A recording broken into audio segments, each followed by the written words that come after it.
நான் மிகவும் தாமதித்து விட்டேனா? காஷ்மீரின் செங்குத்து பள்ளத்தாக்கு முனையில் ஒரு பனிப்பாலத்தை முதியவர் எனக்கு காட்டினார். குளிர்காலத்தில் மலை இடுக்குகளும் ஆற்று படுகைகளும் பனியால் நிரம்பி உறைகின்றன.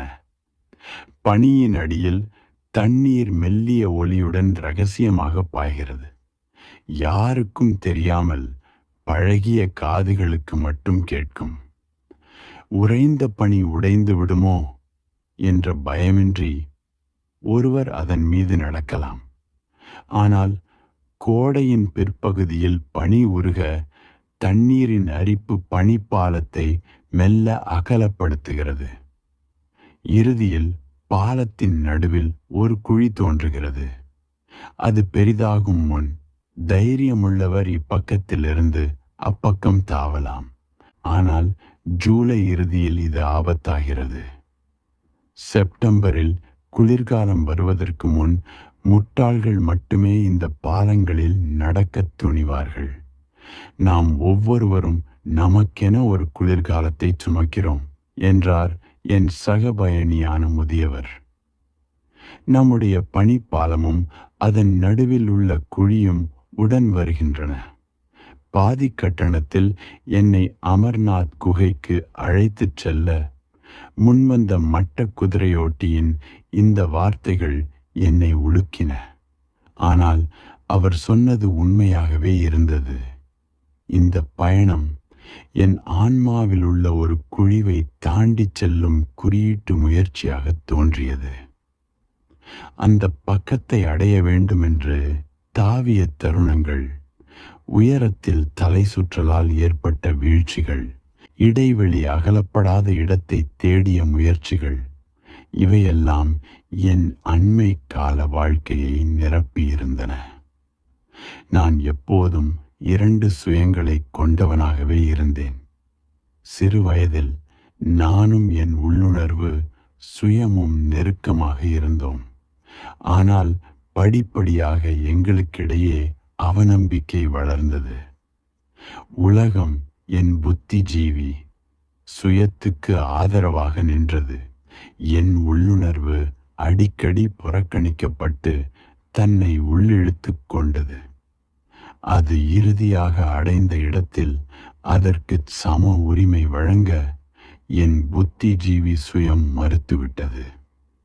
உள்ளுணர்வு அனுபவங்களால் உறுதிப்படுத்தப்பட்டாலும் அது என் புத்திஜீவிக்கு புதிராகவும் அறிவியலுக்கு அப்பாற்பட்டதாகவும் தோன்றியது. முதியவரும் நானும் அமர்நாத் குகையை நோக்கி பயணத்தை தொடர்ந்தோம். செங்குத்து பள்ளத்தாக்கின் எதிர்ப்புறத்தில் என் வாழ்க்கையை துயரமாக்கிய புறக்கணிக்கப்பட்ட உள்ளுணர்வு சுயத்தை உணர்ந்தேன். அது நான் போலவே ஒரு மட்ட குதிரையில் அமர்ந்து என் பயண திசையிலேயே சென்று கொண்டிருந்தது. ஆனால் நான் மிகவும் தாமதித்து விட்டேன். எங்களை இணைத்திருக்க வேண்டிய பனிப்பாலங்கள் உருகி கரைந்து விட்டன. இப்போது எங்களுக்கு இடையே ஒரு பெரிய குழி உருவாகியிருந்தது. என் புத்திஜீவி சுயம் அவநம்பிக்கையால் ஒரு பெரும் வீழ்ச்சிக்கு உள்ளாகி மனநோயின் விளிம்பில் இருந்தது. மேலேறி வந்தபோது குகையை பார்த்துவிட்டு திரும்பிக் கொண்டிருந்த ஒரு சிறு யாத்ரீகர் குழுவை சந்தித்தோம். ஆண்களும் பெண்களும் அடங்கிய அந்த குழு பிற்பகல் வெயிலில் வியர்த்து பாறைகளில் சாய்ந்து ஓய்வெடுத்து கொண்டிருந்தது. முதியவர் அவர்களிடம் காஷ்மீரியில் ஏதோ சொன்னார். அவர்கள் வியப்புடன் சிரித்து பதில் சொன்னார்கள். நாங்கள் பயணத்தை தொடர்ந்தோம். பின்னால் அவர்கள் தங்களுக்குள் ஏளனமாக பேசிக்கொண்டதை என்னால் கேட்க முடிந்தது. மிகவும் தாமதமாகிவிட்டது. இப்பொழுது குகையில் சிவலிங்கம் இல்லை. 1 மாதம் முன்பு வந்திருக்க வேண்டும் என்றார் முதியவர். ஒவ்வொரு கோடையிலும் அமர்நாத் குகையில் புரியாத வகையில் தோன்றும் பனி சிவலிங்கம் நிலவின் பயணத்துடன் வளர்ந்து ஆகஸ்டில் உச்சத்தை தொடும். அதை நான் பார்க்க முடியாது என்பது எனக்கு தெரிந்தது. ஆனால் அதை குறித்து எனக்கு கவலை இல்லை. என் பயணத்துக்கு வேறு நோக்கம் இருந்தது. குகையில் ஒரு முக்கியமான சாமியாரை சந்திப்பேன். அவர் என்னை தன்னுடன் இருக்க அனுமதித்து என் ஆன்மாவின் குழிவை தாண்ட உதவுவார் என்று எனக்கு சொல்லப்பட்டிருந்தது. மகாகுணாஸ் கணவாயை கடந்து கடல் மட்டத்திலிருந்து 10,000 அடி உயரத்திலுள்ள ஒரு சமவெளியை அடைந்தோம். வாழ்க்கையில் இயக்கமற்ற ஆண்டுகள் விரைவிலோ பின்னரோ தங்கள் விலையை கேட்கும். அந்த கணம் வரை லேசான தலை சுற்றலும் எப்போதாவது நுரையீரலில் கூர்மையான வலியும் தவிர வேறு எதையும் நான் உணரவில்லை. அழகற்ற தரிசான சமவெளிக்குள் இறங்கிய போது என் கண்முன் சாம்பல் நிற பாறைகளும் மணற்கற்கள் நிறைந்த மலைச்சரிவுகளும் திடீரென ஆடி இருளில் மூழ்கின. கண்களை திறந்தபோது முதியவரின் முகத்தில் கவலையும் எரிச்சலும் கலந்திருப்பதைக் கண்டேன். என் இடது கன்னத்தில் பிசு பிசுப்பாக ஏதோ உணர்ந்தேன். உதடுகளை தொட்டபோது இரத்தத்தின் சுவை. மயக்கமடைந்து மட்ட குதிரையிலிருந்து விழுந்திருக்க வேண்டும். விழும்போது கல்லில் மோதியிருக்க வேண்டும். என் தலையின் வலப்புறமும் இரத்தத்தால் பிசுபிசுத்தது. சிரமத்துடன் எழுந்து அருகே பாறைகளுக்கு இடையே பாய்ந்தோடிய குளிர்ந்த ஓடையில் தலையை வைத்தேன். நீர் இரத்தத்தால் கருமையடைவதை பார்த்தேன். நாம் திரும்பி போய்விடலாமா? முதியவர் கேட்டார். வேண்டாம், உங்களுக்கு உயரமான இடங்கள் ஒத்துக்கொள்வதில்லை. அவர் சொன்னது உண்மை. தலை சுற்றல், காதுகளில் மணியோசை, மூச்சு திணறல், கண்களின் பின்புறம் வலி, வேகமான இதய துடிப்பு, குமட்டல், தாகம், இவை நான் மிக வேகமாக உயரமான இடத்துக்கு வந்துவிட்டதற்கான அறிகுறிகள். ஆனால் என் வாழ்நாள் இலட்சியத்துக்கு இப்போது மிக அருகில் இருக்கிறேன். திரும்பி போனால் முயற்சியை ஆரம்பத்திலேயே கைவிட்டதாகிவிடும். சிறிது ஓய்வுக்கு பின் சிரமத்துடன் மட்ட குதிரையில் ஏறி சேணத்தை பற்றி கொண்டேன். எங்கள் பயணம் தொடர்ந்தது. ஆனால் சிறிது தூரம் சென்றவுடன் மீண்டும் இறங்க வேண்டியதாயிற்று. குறுகிய மலைப்பாதை செங்குத்தாக ஆபத்தான பாறைகளின் விளிம்பில் சென்றது. என் கண்களில் மூடு பனி கவிந்தது. ஓய்வெடுக்கலாம், சற்று ஓய்வெடுக்கலாம், மூச்சிறைத்தபடி சொன்னேன். காதுகளில் துடிப்பு ஓங்கி ஒலிக்க சுயநினைவின் விளிம்பில் தரையில் சரிந்தேன். தொலைவில் ஏதோ பிரகாசித்தது. அது அஸ்தமன சூரியன் என்பதை உணர சற்று நேரம் பிடித்தது. குளிர் இரும்பைப் போல கடுமையாக இருந்தது. இங்கே ஓய்வெடுக்க முடியாது. முதியவரின் குரல் மேலே எங்கோ ஒலித்தது. குதிரைகள் தடுமாறி மலையிடுக்குகளில் விழுந்துவிடும். அவர் குதிரைகளை உதைத்து இழுத்து மேலேற்றினார். இரவின் பசித்த நிழல்களுக்கு முன் குளிரில் நடுங்கியபடி விளிம்பு பாறையில் படுத்திருந்தேன். முதியவர் திரும்பி வந்து எழுந்து நிற்க உதவினார். என் கையை பிடித்து பாதையில் இழுத்துச் சென்றார். ஒவ்வொரு மூலையிலும் சற்று ஓய்வு, இன்னும் சற்று தூரம்தான் என்றார். சில அடிகள் மட்டுமே, முயற்சி செய்யுங்கள். என்னை பாருங்கள், உங்களைப் போல 2 மடங்கு வயதில் இருக்கிறேன். ஒரு மட்ட குதிரையோட்டியாக என் பலவீனத்தை அவர் சுட்டிக்காட்டுவது இது முதல் முறையல்ல. ஆனால் இம்முறை பொறுமையுடன் அன்பாகவே பதில் சொன்னேன். காரணம், அவருக்கு 70 வயதுக்கு மேல் என்பது மட்டுமல்ல, இந்த நிலத்தின் குரூரமான திறந்த தன்மையில் நான் திடீரென முக்கியமற்றவனாக உணர்ந்தேன். இந்த நிலம் எளிமையானது. ஆனால் என் மூச்சு திணறும் உடல் இல்லாத போது மாயத்தன்மை மிக்கதாக இருந்தது. ஒரு விரல் புகைப்படத்தின் மீது ஊர்ந்து செல்வது போல உள்ளே ஊடுருவ முடியாது. இது உண்மையிலேயே கடவுளின் உலகம். அருகில் இருந்தும் தொலைவில் உள்ளது. இருப்பை உணர்ந்தாலும் அணுக முடியாது.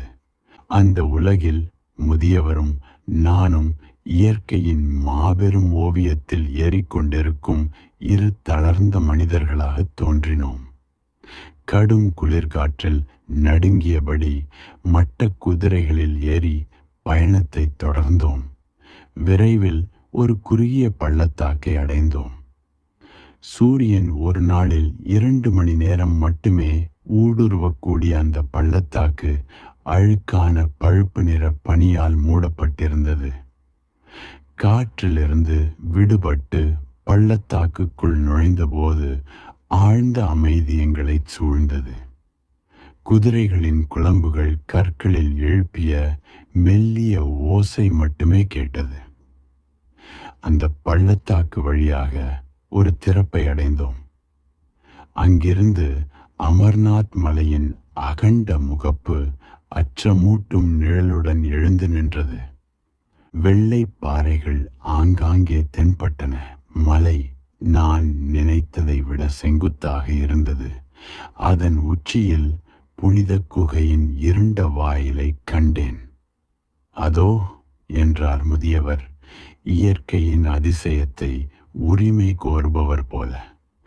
குகை நோக்கிய இறுதி மலையேற்றத்துக்கு முன் மட்ட குதிரையிலிருந்து இறங்கினேன்.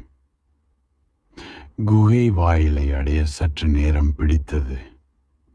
ஈரமான நீர்க்கசியும் உட்புறத்தில் முதலில் எதுவும் தெரியவில்லை.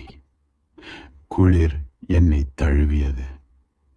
பெரிய நாய் ஒன்று முகத்தில் நக்குவது போன்ற மூச்சு திணறல் உணர்ந்தேன். மெல்ல மெல்ல குகையின் உள்ளே தெரிய ஆரம்பித்தது.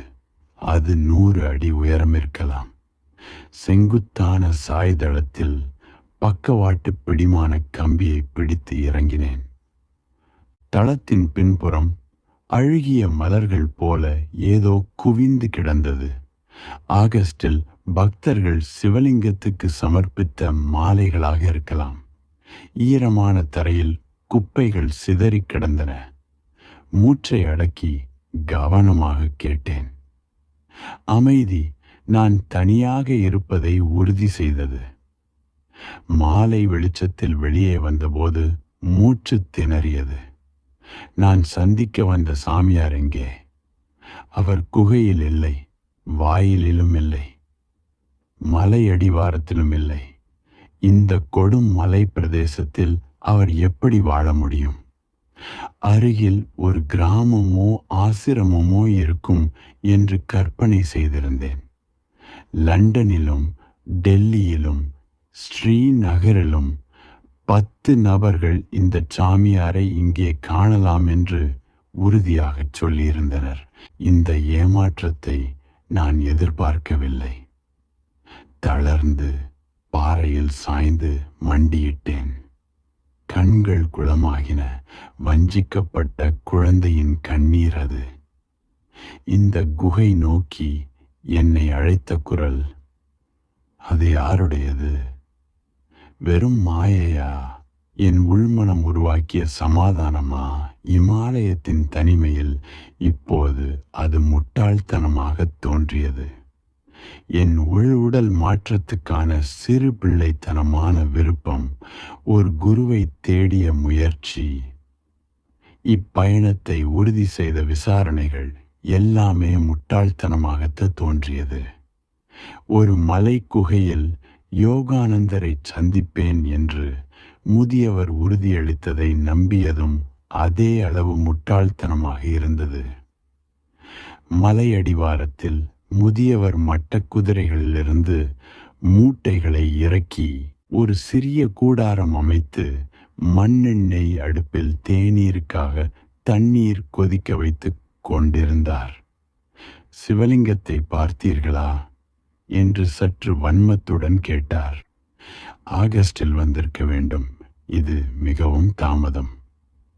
நான் சிவலிங்கத்தை பார்க்க வரவில்லை என்பது உங்களுக்கு தெரியும் என்று கோபமாக பதிலளித்தேன். யோகானந்தர் என்னும் சாமியாரை சந்திக்க வந்தேன். அவர் இங்கே இருப்பார் என்று நீங்கள் உறுதியளித்தீர்கள். அந்த குகையில் ஒரு மனிதர் உயிர் வாழ முடியுமா என்று ஆச்சரியத்துடன் கேட்டார். அவர் அங்கே என்ன சாப்பிடுவார்?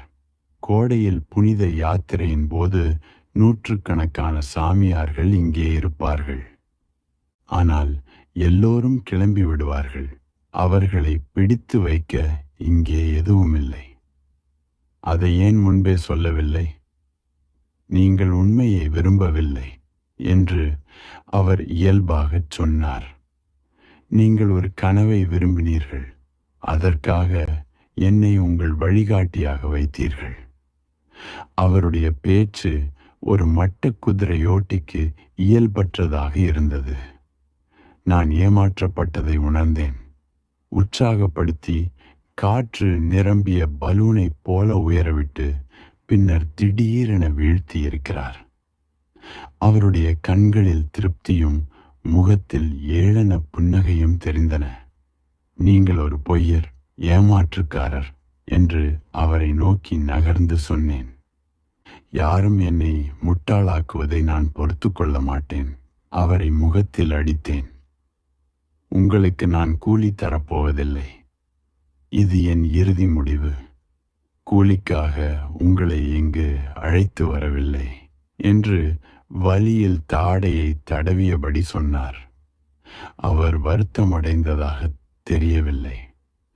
நீங்கள் எப்படிப்பட்டவர் என்பதை அறியவே இங்கு அழைத்து வந்தேன். இப்பொழுது அதை அறிந்து கொண்டிருப்பீர்கள். அறிந்து கொண்டேன் என்றார். கூலியை பற்றி கவலைப்படாதீர்கள். இந்த காலத்தில் யோகானந்தரை பார்க்க விரும்பினால் லடாக்கில் உள்ள லேவுக்கு செல்லுங்கள். உங்கள் பேச்சை இனி நம்புவேன் என்று நினைக்கிறீர்களா? உங்கள் நம்பிக்கைக்கும் எனக்கும் சம்பந்தமில்லை. கொஞ்சம் தேநீர் குடிக்கிறீர்களா? மீண்டும் அவரை அடிக்கப் போனேன். ஆனால் அவருடைய கண்களில் தெரிந்த ஏதோ ஒரு பார்வை அவர் என்னை திருப்பி அடிக்கக்கூடும் என்று எச்சரித்தது. குடிக்கிறேன், நன்றி என்றேன்.